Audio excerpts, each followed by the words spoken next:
Welcome back to another Little Farm Christmas chat. Here it is, the third week in Advent, and Christmas keeps coming closer and closer. And my hope for all of you is that you can have all your Christmas shopping done. And this Christmas may be different than other Christmases, but I hope it is still filled with the same joy, because this third week in Advent is the Advent week of joy. So we'll continue with our chats, beginning with Patrick singing another Christmas song, and then I will be telling you a Christmas story. Good people all this Christmas time, consider well and bear in mind what our good God for us has done in sending his beloved Son. With Mary only we should pray to God with love this Christmas day. In Bethlehem upon that morn there was a blessed Messiah born. The night before that happy tide, the noble Virgin and her guide were long time seeking up and down to find a lodging in the town. But mark how all things came to pass, from every door repelled, alas, as long foretold, their refuge all was but an humble oxen stall. Near Bethlehem did shepherds keep their flocks of lambs and feeding sheep, to whom God's angels did appear, which put the shepherds in great fear. Prepare and go, the angel said, to Bethlehem, be not afraid, for there you will find this happy morn a princely babe, sweet Jesus born. With thankful heart and joyful mind, the shepherds went the babe to find, and as God's angel had foretold, they did our Savior Christ behold. Within a manger he was laid, and by his side the Virgin Maid, attending on the Lord of life, who came on earth to end all strife.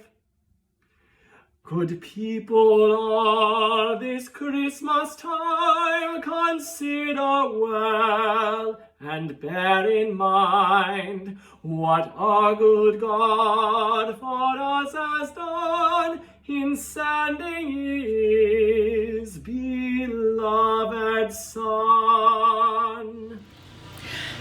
This is called the year of St. Lucia. My maternal great-grandfather immigrated to the U.S. from Sweden.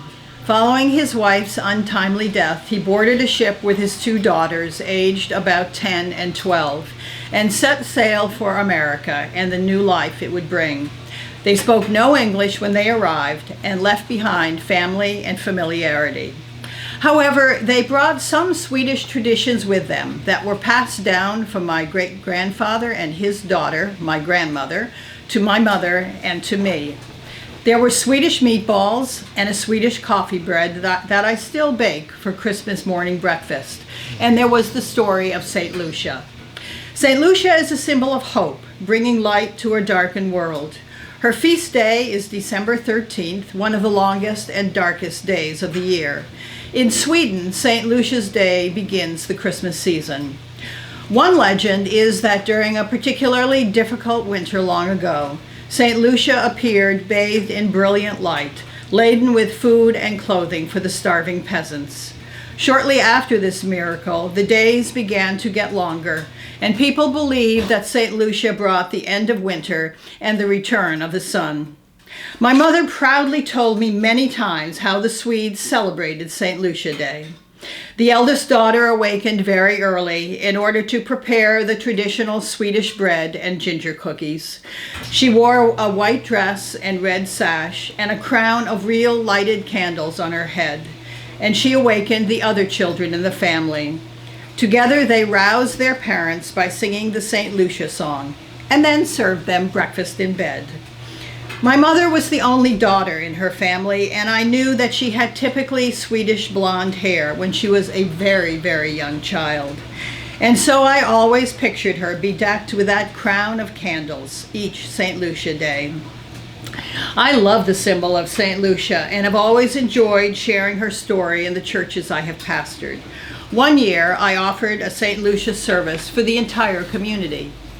Though the high point of the service was St. Lucia, bedecked in white with her modern-day battery-operated candle crown, processing around the sanctuary singing the traditional St. Lucia song. The most memorable part was claimed by the Swedish gnomes, a half-dozen preschoolers dressed in red.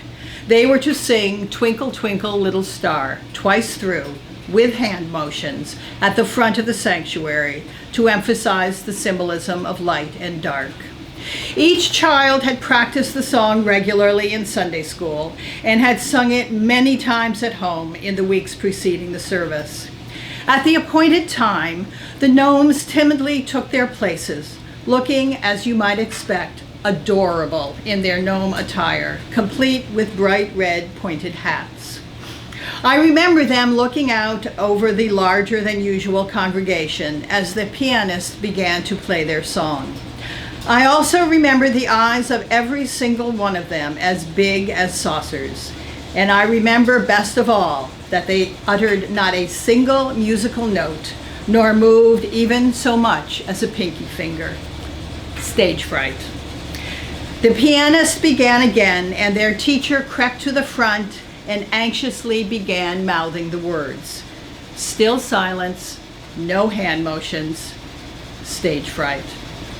The pianist began the opening notes one last time, which appeared to be as futile as the others, until a couple of people in the congregation began to sing in a whisper, Twinkle, Twinkle, Little Star. Others joined in softly, How I wonder what you are. It was just that gentle encouragement those little gnomes needed, just the sense that they were not alone.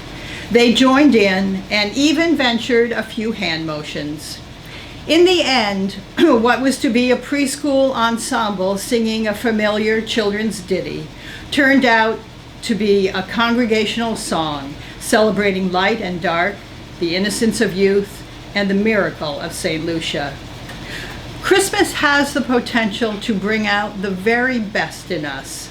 It has a way of letting us try out being better people. It inspires us to see and even understand the needs around us, big and small. And best of all, Christmas encourages us to attend to those needs by creatively embracing in whatever way we can the smallest and most vulnerable ones among us.